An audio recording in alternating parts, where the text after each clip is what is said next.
Usap-usapan ang di umano pagsawsaw sa issue ng dating taga-Showtime na si #Nico.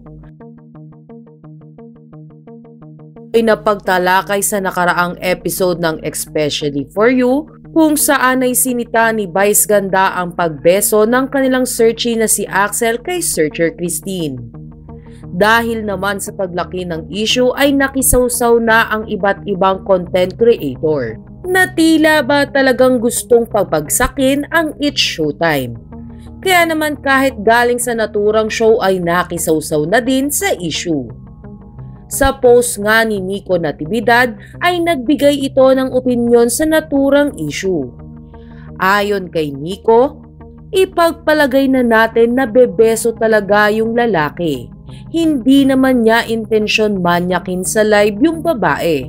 Ang mali lang nga ay hindi niya alam na need pala muna magpaalam bago bumeso.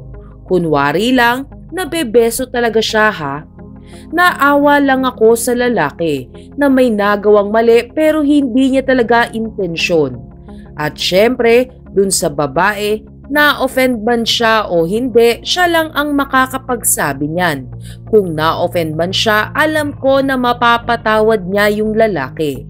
Sobra lang kasing napahiya yung lalaki na sasabihan pa na tatadyakan at pwedeng kasuhan. Again, sa akin lang po ito ha. Alam ko kasi pakiramdam ng pinapahiya sa TV at napapower trip based sa experience ko. Hindi pa nga dito natapos ang pagtira ni Nico sa It's Showtime dahil maging ang sinabi ni Meme Vice ay binigyang reaksyon ng aktor. Ayon pa kay Nico, lalagyan lang niya ng charot sa dulo, lulusot na yan. Naawa ako sa dalawang contestant. Gusto lang nila ma-experience at ng exposure. Pero sobrang trauma yung nakuha nila. Samantala, wala pang reaksyon si Vice Ganda hinggil sa mga banat na ito sa kanila ni Nico Natividad. Sa kabilang banda, ang mga post nga na ito ni Nico ay burado na ngayon sa kanyang social media account.